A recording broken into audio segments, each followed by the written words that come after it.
Happy Thursday! Okay, I wanted to tell you a couple of things. Number one, your unit test is next Monday. You can pick up a copy of the textbook from the library. I do have a form that you need to have filled out, signed by your parents in order to take home a textbook, or you can access it through Clever on McGraw-Hill. That's our textbook. The other thing is there is a study guide. There's 10 questions that are due by Monday. Preferably you should take them before you take the test because I think they'll be helpful to you, and this is a summative grade.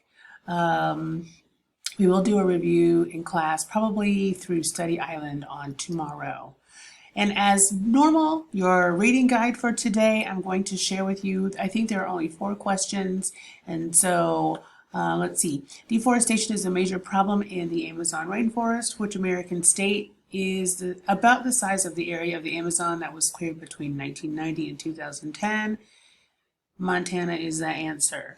In the 1980s, the U.S. and Colombian governments worked together to stop the drug trade. What were the conditions of the agreement? The conditions were Colombia agreed to send drug traffickers to the United States for sentencing.